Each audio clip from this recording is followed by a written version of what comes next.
now.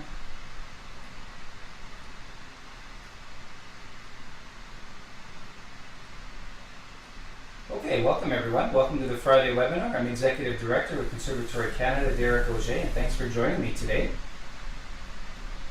And welcome to all of you joining on YouTube. And welcome to those of you that have taken the time to register and are joining me in the Zoom webinar room today. It's a pleasure to have you here. It's a lot of familiar faces, some people in the attendee list that I've even seen in person recently. So thanks for joining me. We're going to talk today about Mosaics Grade 6. We've been releasing Mosaics throughout the year here, throughout the last year and a half really. And we're up to Grade 6. Grade 6 was released in June. I am partway through editing the Grade 7 book now, and so I think we can expect that in the next month or so. It's a big project still, but we're working hard on it, and that should hopefully be in your hands, or able to be in your hands sometime in November. And then Grade 8 will come after that in the new year sometime. I would expect in the spring. It's such a big job.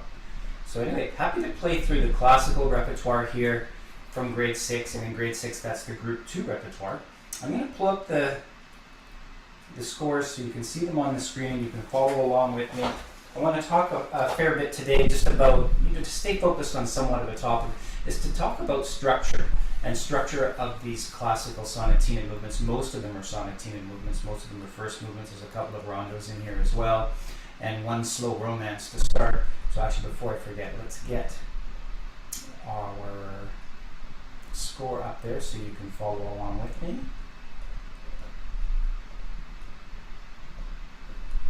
Here we are.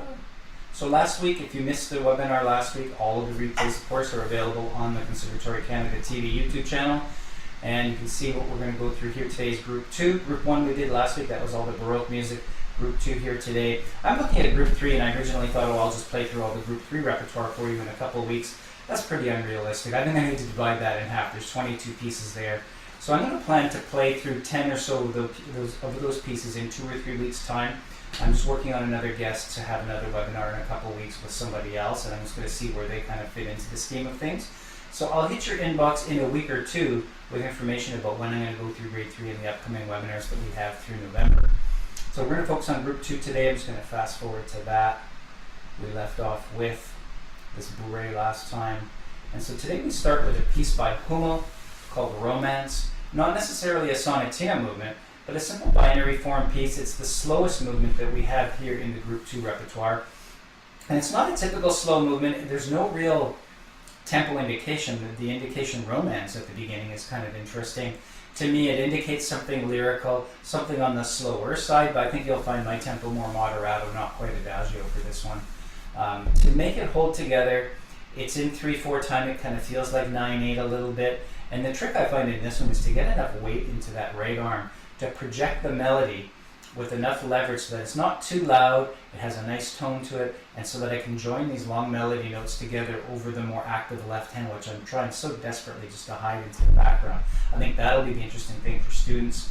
And then when it comes to overall form in this one, because that's what I want to talk about most today, the form I think here is just a simple binary form. You can see halfway through this fermata at the bottom of the first page with a little improvisatory decoration, and then we're back to the main theme through to the finish and conclusion. So what I want to focus on today when I chat with you a little bit pedagogically here is the idea of what do we do in the transitions. I'm going to make a pretty big deal about that bar at the bottom, bar 30. Fermata, taking my time to meander that way, improvisatory, kind of get us back to the main theme in some kind of way that makes sense. Just so the audience really gets the idea that here was section A, here's the repeat of section A with a little bit of variation. So I hope you enjoy this Romance. Interesting piece to start with, and again, I'm going to be working on my right arm here to get the sound out there and try to join this lyrical melody in the right hand to make it really nice and legato. Just going to make sure you can see me clearly, and anyone fire away in the chat box if you're not hearing this clearly or to your liking as I get into the playing, and I'll adjust.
The other thing I'm working on there is pedaling, trying to figure out exactly how I can pedal this to add a bit of resonance so the piano doesn't get too dry.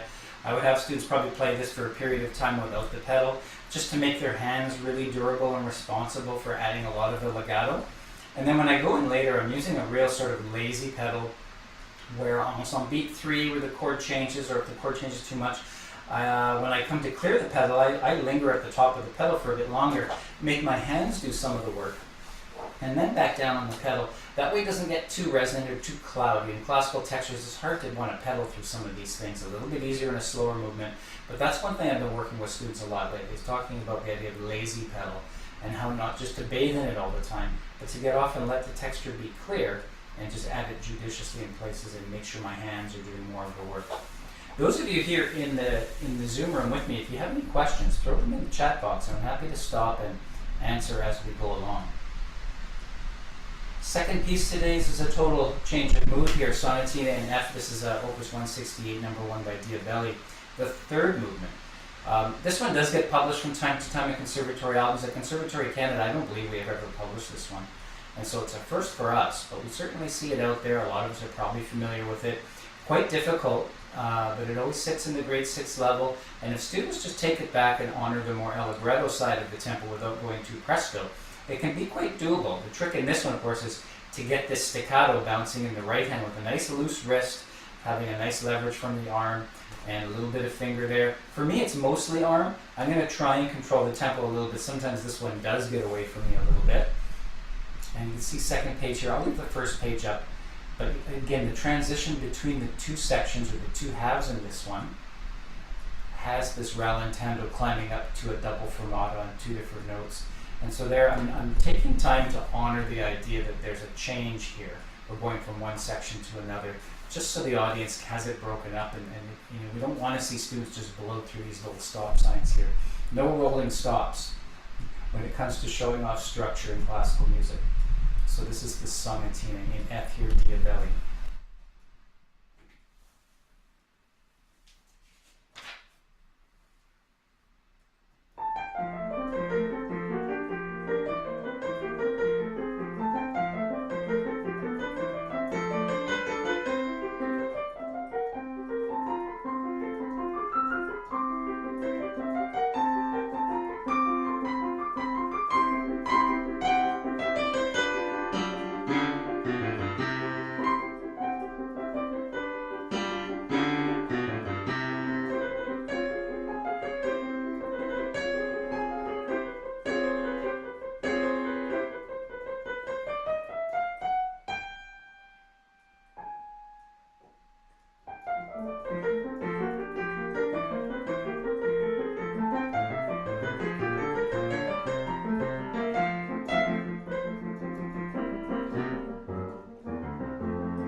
A fun one for students to play. I find it frustrating. I can never quite get it as I want. There's this element of learning it well enough and then trying to learn it well enough so that you can mitigate any of the damage that may come along the way that just sort of pops up when you're trying to perform it. So fun thing to play, humbling at the same time. And this one, the really neat thing is to try and get these contrasts between the forte and the piano. You can see in a couple places I didn't quite make it the way I wanted to have it. But the idea of light versus dark, and on the piano it's just simply loud versus soft. We're always juxtaposing things in classical music to see the light and the dark side. I think it may have something to do with the beginning of the scientific method as well, right? And all these other things, understanding light and dark and all that kind of stuff at this time period gets thrown in there too and shows up in the music in interesting ways. So that's the Diabelli Sonatina. Next, we go back to Haydn, sort of a pre-classic to classic figure. This is one of those early sonatas or sonata movements that definitely fits into that pre-classic mold. It's really hard to see the structure, and a lot of the structures at this time were kind of just straight binary forms. And you can see here a big repeat dot in the middle of the first page onto the second half. And the neat thing here, I think, is Haydn's idea of phrase structure. It's not this nice 4+4 bars or 2 plus 2 bars equals a 4 bar phrase, or a 4 plus 4 equals an 8 bar phrase like Mozart was able to perfect. These early on ones, you'll just see lots of 5s and 7s and 3s. So if I refer to my score, I've kind of outlined this a little bit. At the beginning, we get a 7 bar idea. In the second line, we get a 5 bar idea, followed by a 4 bar idea, and then a 5, a 4, and a 3 to conclude. So you can kind of listen for that, and that's how Haydn pieces things together. And back in the pre-classical period, that's sort of how we feel, is that they're just piecing these ideas together, looking for that perfect form and structure, which Haydn, I think, is later in his career was able to perfect. In terms of structure, on the second page, there's a moment here where the left hand kind of takes over with these 30-second notes, and we get some harmonies and a progression that leads us back to G major. So I'm going to try and make a big deal out of that with a bit of a retardando there to show off that structure. And I think hopefully it'll serve as a good model for what I'm thinking in terms of how to do that when we say that a student or a performer is showing the structure of a piece. Again, I'll leave the first page up here for you, those of you watching, and just 2 pages.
A lot of teachers from time to time ask about the trills. You can see here we've got full quarter note trills, and what do we do in that situation when there's just a TR?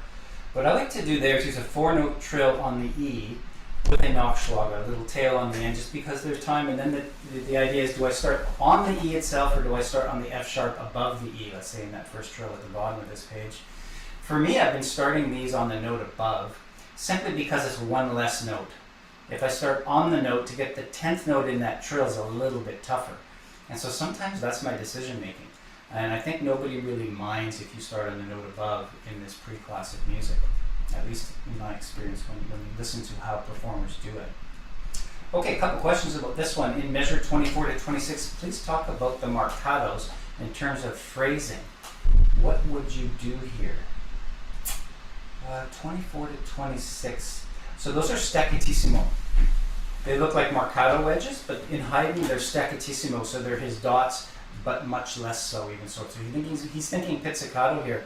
And so you see this a lot in Haydn. I'm glad it showed up here, and I didn't even notice it. I mean, I'm kind of doing it, but it's something I'm quite picky about with students when they're playing with these staccattissimos, and that is to throw with your arm, almost like a little whip, to make sure that you get it really short. Now, it's not short and brittle necessarily, but there should be, to me, there should almost be a little tiny attack there. There's something in the attack, something incisive about those notes, but yet light and effervescent at the same time, with this sort of diamond-like hardness to it.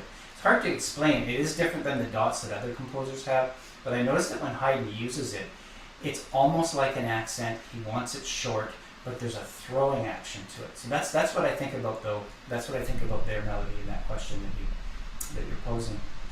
And then someone else is asking, you're curious why you chose two-note slurs for certain motifs when they're not marked. Yeah, that's a good question.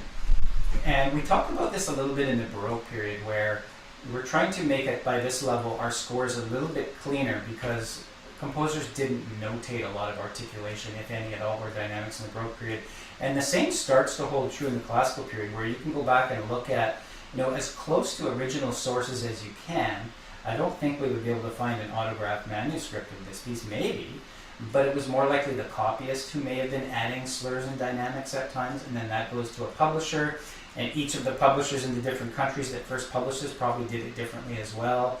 And then when different people performed it in different places, you would get different articulation markings and dynamics depending on the moment. There was no standardized procedure yet, and the composer, and Haydn specifically, early on in this earlier sonata, didn't necessarily dictate with any kind of authority exactly what he wanted. So there are places where I am joining where there are no slurs indicated. And that's just something that's at your disposal.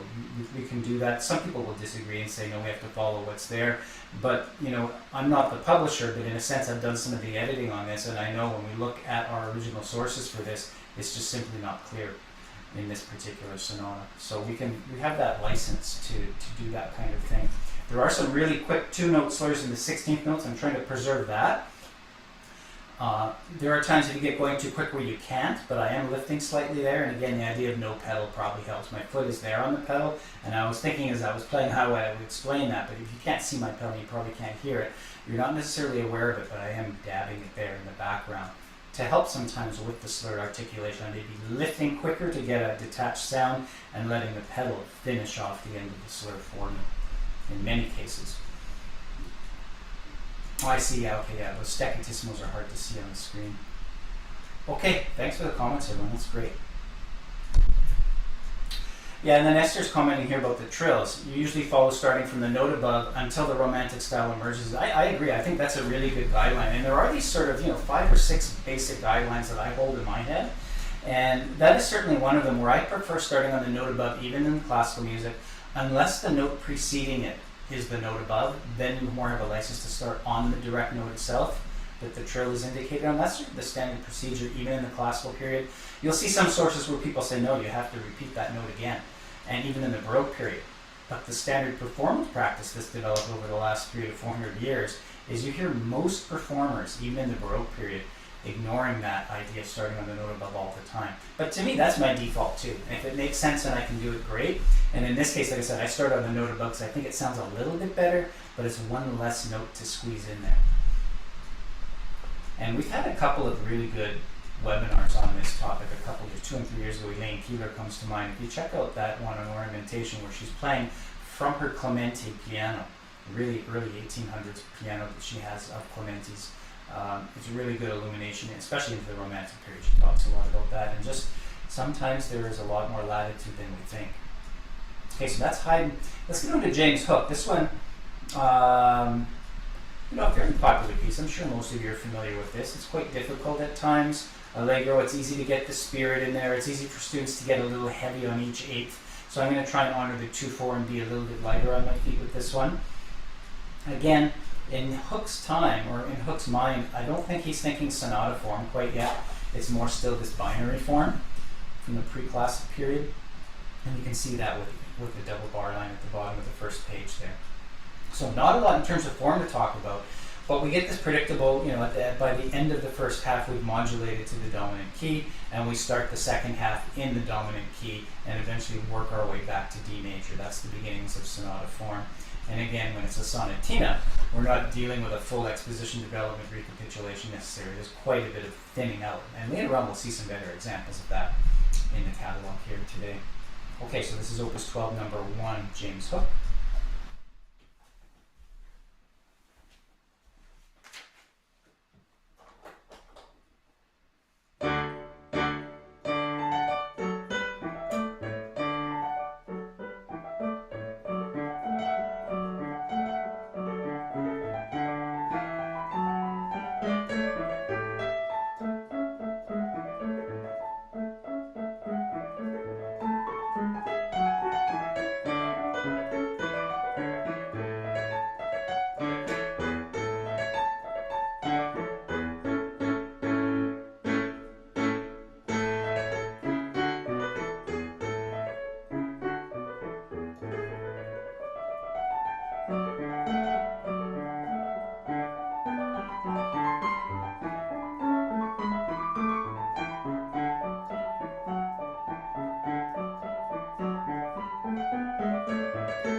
quite lively. I think students are really going to like this one in terms of all those running 16th notes. And then when we get to the second page, you get that real challenge coming into, well, let's see, it's around bar 30, and the 16th notes are kind of just relentless, where you're joining one phrase to the next with these endless 16th notes. It's quite exciting musically to go through. And on the second page, partway down at the end of the third line, there's a spot there where I'm trying to use a lot of rotation. And I'm trying to make sure my lower notes aren't too heavy. I'm trying to bring up the top notes. And so this happens in the Baroque textures. It also happens in a lot of the classical textures, where we're trying to make the first 16th a little heavier, or the top one a little heavier, and the bottom thumb a lot lighter. And so it takes a lot of this real loose rotation, a loose wrist, and highlighting one over the other and trying to hide the other one, so that you get this little counterpoint popping out of the texture. So I tried to work that out. If we go back and listen to the replay, we need to see if that actually came out or not. It did to my ear in the moment, but microphones sometimes catch things a little different. Okay, on to Matthew Camage. This is one I haven't been familiar with before. It's a new piece to me, a third movement from one of the sonatinas in G major by him. Don't know a lot about him, actually. This one's presto in 2/4. Easy to get it going a little too quick. And for this one, I'm seeing a loose exposition development recap here. If I bring my notes, let's see if we can just outline that. If we have an exposition at the beginning, I'm seeing the development is a little bit nebulous as to where it begins. Because if we look down, let's measure 23, end of the fifth line, we get our modulation, or just before that actually, we get our modulation to D major, and then we're well into D major by then. So there's a couple of arguments here. I'm thinking development starts in the bottom left corner here, measure 24. And the reason I like that is because we get a direct sequence there, a feature of what we would call a larger development. And then on the second page at the top, we get this thing I call the dominant pedal, and I've referred to this before in some of the other webinars, where if we're searching for G major to finish, or to get back to the recap, you get this long prolonged period. In this case, it's about 5 measures of D dominant harmony in the left hand, just holding that D down to give us the idea that we're returning. And then a great structure moment in this one. We get this long solo for the right hand, stop sign at the top, and then we have to figure out how to meander our way back down. It's not the most creative way to get back to the main theme here, so I kind of struggle with how to do it. But you'll hear my typical default setting when it comes to getting through a rallentando to show off a structure, and you get this little improvisatory section, is to start slow and stay slow. But by the time I get to the tempo mark, I kind of want to be back in that groove a little bit ahead of time, or be prepared at tempo to go at tempo, so that I've done my little messing around at the top there, and then on the way down, gravity is assisting me back into the main theme again. That I would call the recap there. Again, a little bit loose in the sonatina. It's not hard and fast, this one, that developed as to where it starts. You can make different arguments as to where that is. And some people just may say, no, there's no development in this. It just goes through a very long second theme or a long closing section. That's pretty relevant too. I just see that dominant pedal section and I think, oh yeah, that's a very typical feature of a real development, to have that before we get back to the tonic key.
Give you a look at the ending there. I mean, I'm sure most, or a lot of you have probably heard this movement before. It just was new to me. The last two chords, I often get students a lot of the time, we need a drop lift, it needs to be forte. I'm adding pedal and allowing the pedal to join the two chords so that I can reset my arms and strike again. Some of you may notice that. And then I'm lifting fairly quick so that the pedal can do the ending of the chords. It makes it have this sort of a chamber orchestra kind of feel to have that little bit of implied reverb there at the end. So that's how I would go through that. Just a couple of ideas about structure there, and again, that moment in the middle to take time and figure out how to make sense of how to get back to G major. This is a really interesting piece too. I had not heard this before. Cimarosa I don't know a lot about, other than he's sort of an opera guy. I think he's most well known for his Italian operas. And when I hear this one, I certainly think like that. It's almost like Mozart in a way, where Mozart, everything has, you know, characters coming in stage right, exiting stage left, and everyone takes their turn in expressing themselves. And I find this one kind of dramatic that way. Lots of interesting dynamic contrasts, sudden changes in texture. It's quite exciting, actually. And so this one I'm seeing also in a loose kind of exposition development recap form, where you get this short introduction, you get a couple of interesting ideas in theme 1, and then a clear theme 2 at Leggiero. We change the dynamic there in the middle of the page. Really clear theme 2. And then top of the second page, we get a sequence starting forte in that second measure at the top, along sort of what I call a guitar solo at the top there. It's kind of interesting. And then the same sequence starts 4 bars later with forte, quick piano movement. To me, that indicates something indicative of development. And then we're G major again, we're trying to work our way back. And so you get this long D in the bass. D, D, D, D, D, D, with interesting modulations up high on the right hand with these double thirds. And then we come back in bar 31 in the middle of this page, piano, Leggiero, theme 2. A really neat thing to do, or a neat thing, but also a common thing to do in the recap. They wouldn't recap with theme 1 a lot of the time. There are some famous examples of that with Beethoven and many other composers. So just one of those pieces where you come out of the dominant pedal, recap, and a little twist, because you're expecting theme 1, but you get theme 2 and the ear accepts it. And we're off to the races there toward the finish. It's a way to sort of skinny down and make the overall form a little bit leaner for younger players, I think. So this one, again, I'll leave up page 1 here for you so you can see, and by then page 2 will be obvious.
Pretty exciting, lots of variation in there. I think students will really like this piece if they can get it going quicker like that. Maybe it doesn't have to be that fast. That's just me trying to play through here and hold the structure together. Double thirds, another question teachers often ask about. I've included a fingering in the double thirds in the middle of this page where it's 2-4-1-3, 2-4-1-3, 2-4. A lot of the double thirds fingerings you'll find in Mosaics, the idea is what kind of shape fits the hand given the white keys and the black keys and the topography of how those work together.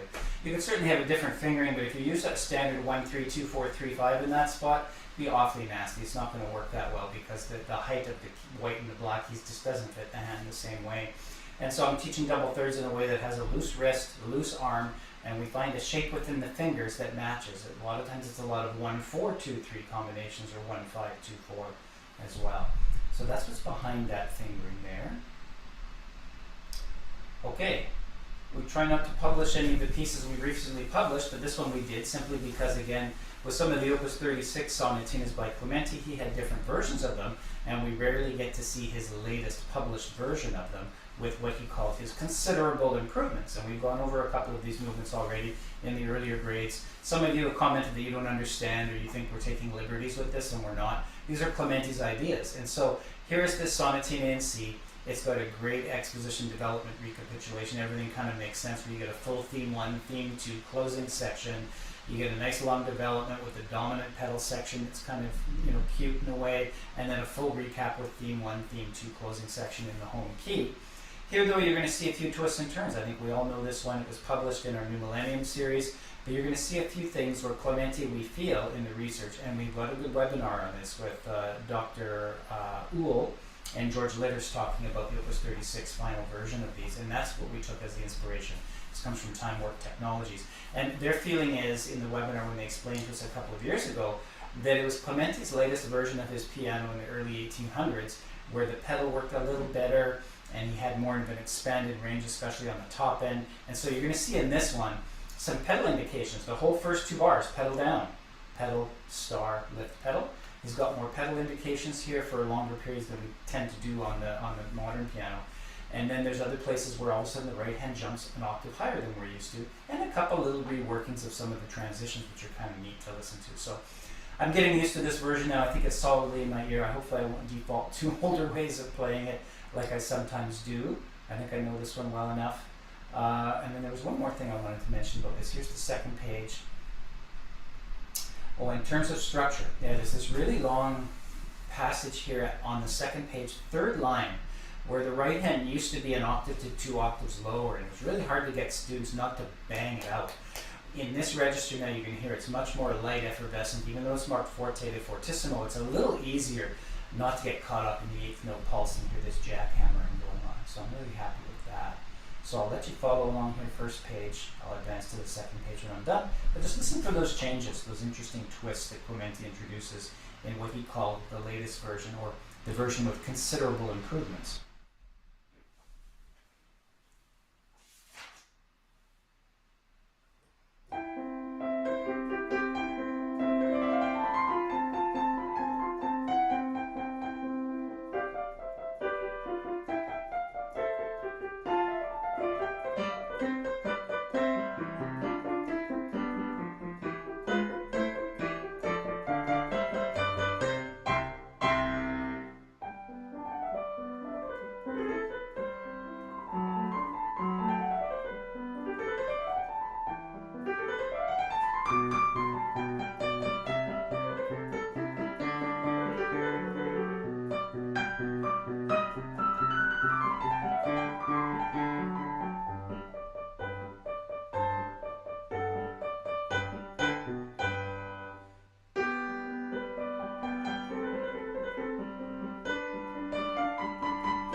So interesting twists and turns there. Let me know what you think about that in the chat box. And again, I think, for us, this is the one we ought to be playing from. There's nothing wrong with playing from the old versions on an exam if a student is playing the sort of more standard, earlier version of this piece. We certainly don't mind. Our examiners are trained to hear everything and understand that, especially in this time period, there are many different editions and versions of pieces, and people are getting used to downloading from public domain sources like IMSLP or you can find different versions of things. And so we're open to that. We're not listening quite so much in that detail for one specific edition. This is the edition we just like to put out there now because we think, it makes sense that this is the one that Clementi was most advocating for, beyond just selling more copies of scores, perhaps. So would this version be playable on Clementi's smaller range piano? Absolutely. Yeah, that's my understanding, is that I see, on his earlier one. Yeah, maybe not. Maybe there weren't, from what I understand, there weren't enough keys on some of those, and that's why his later models, he expanded the range. And of course, we're grateful for that now. But yeah, and that's a good point, Sharon, that this would not have been playable on the earlier versions of his pianos. So anyway, standard piece there, you can hear the form. I'm trying to treat the transitions in a special way, going into the development, taking my time, a little breath, those things are allowable, so that the listener gets the idea that this is the beginning, this is the middle, this is the end, the beginning and the end are the same. I sort of lay it out for students in that manner. It wasn't that long ago at Conservatory Canada, as part of our Viva Voce on the exams, we would ask students about the form of their pieces and the key relationships and all that kind of stuff. And we had to get away from that, and now we don't ask those kind of questions anymore necessarily, because there were just too many opinions, and we found that exams were getting too bogged down, and actually most students didn't understand the form at all. So it's something we like to teach, we advocate for teaching it. In the exam setting, we don't spend much more time on it any longer, unfortunately, but it doesn't mean we don't want to teach that to our students and have them emulate and understand how these structures work and how we can make them convincing in performance. Okay, this piece is pretty familiar with all of us as well. 3 pages this time, by Kulau, C major. Difficulty in this one is holding these 8th notes nice and steady, knowing that around the corner, in the closing section of the exposition, you're going to get these fast-running 16ths, and so it's so easy to get swallowed up and get in over your head with this one. And I'm certainly guilty of that from time to time. So this one, exposition, development, recapitulation. And again, in terms of, I'm seeing theme 2 start at piano dolce. This is a very common thing in the classical period, of course. Even though we get piano at the beginning, we get a forte episode there that goes to C minor, which is quite radical for the time period. And then in bar 17, piano dolce, to me that's where I would say, hey, here's theme 2. We're in the key of the dominant, we change to a reflexive character, and then forte at the bottom. Whenever we see the dynamics change, that's usually where we get the change of section. That's where we get the closing section, which closes off, and then we get this long improvisatory section at the top, these 8th notes coming down, and we get into dolce, where I think the development begins in the second line, at the end of the second line. Right away we launch into some sequences, a little idea or a motive that's repeated a key or 2 lower. That's really indicative of this period. And then again, this idea of the dominant pedal. After these left-hand scales in the middle of the page, we see it around 46, the 5th line. For those of you watching along, we get this persistent G chord in the left hand. That's that dominant pedal section that brings our ear back to accept C major at the bottom of the page where the recap begins. And we get that full C minor bridge. Second theme comes through there again. Everything stays in C major. And this amazing closing section with scales that students are just going to love. A little bit difficult for grade 6 maybe, but I think students will be able to handle it. These are just straight scales. There's nothing too fancy here that would put this into grade 7. So I'll play through the whole thing.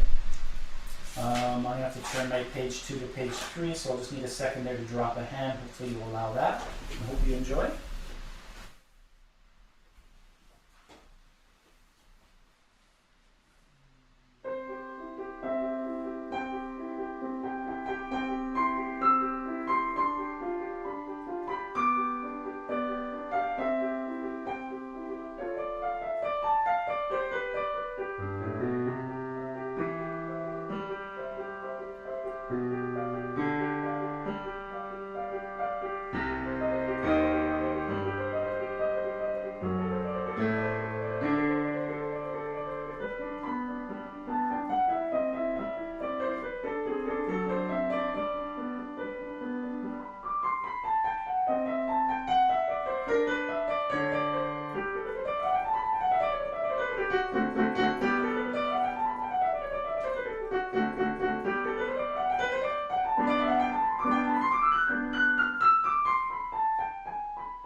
satisfying. It kind of lulls you to sleep at the beginning. You almost feel like it's a slow movement, and all of a sudden the action just kind of comes from out of nowhere.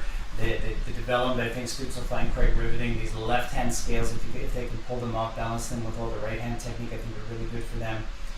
Pretty long form, really, but something that I think students could really chew on, those advanced students in grade 6 that are really ready for a test.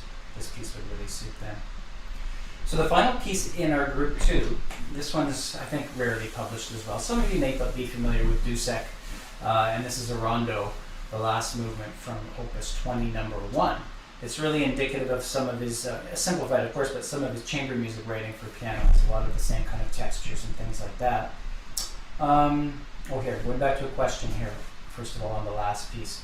Could the pedal be used in the first subject theme as well as wherever the broken chord appears? Yeah, absolutely. And I was using it, but I'm just using it in a judicious kind of way that doesn't make it too obvious. There were a couple times I would hold for the whole bar, and I think back in the classical period, and I meant to mention this Clementi, holding for a bar or two at a time was no big deal. For us, it's a problem. And it's so resonant. And so what I'm constantly showing students lately when we talk about pedaling, because it's so foreign to them, this whole art of pedaling, is we look in the piano a lot more lately. I'm looking in the upright, the top, or in and around inside the grand piano to see exactly how those dampers work, how it gets connected to their foot, and just understanding how pedal is everything from the dampers resting firmly on the strings.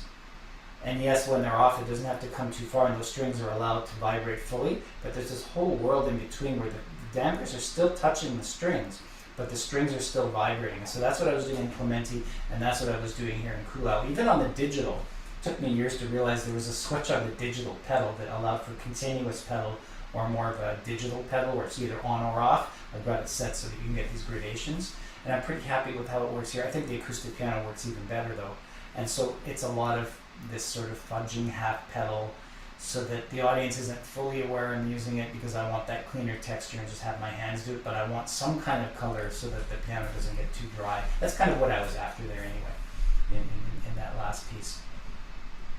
Okay, so back to rondo.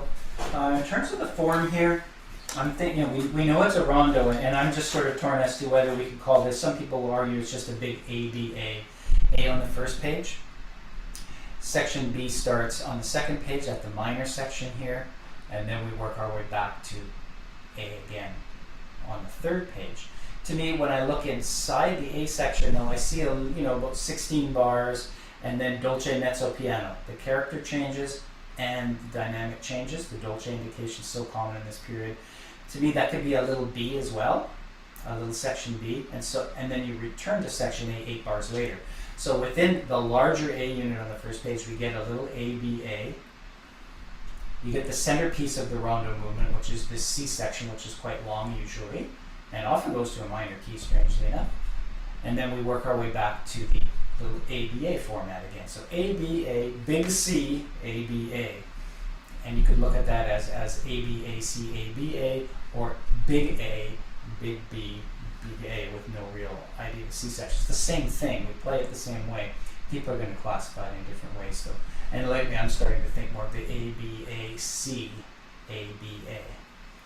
So I think it's better to give students the idea of how important that middle section is to make it sound different, like a big exploration. Okay, so hope you enjoyed this. Lots of good classical ideas in here. And this will close off today's group 2.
think students will really like it. Here's a look again at that second page where we get the whole minor section and all the interesting little play around here. It was fun to edit this section and get the A flats and the A naturals in the right spot. Often we found that a lot of previous publishers were not getting that correct. And then heading the way up the scale at the bottom of the page, fun to transition back in a way that's coherent so that people can get the structure really clearly. Okay. There's a question here. I noticed more of an accent on beat 2 of the first subject. Let's take a look at that. Accent on beat 2 of the first subject.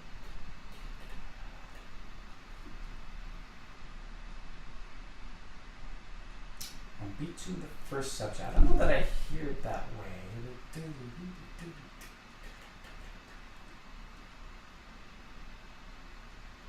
You know, that could just be my articulation, where I'm not always dotting both beat 1 and beat 2 at the top there.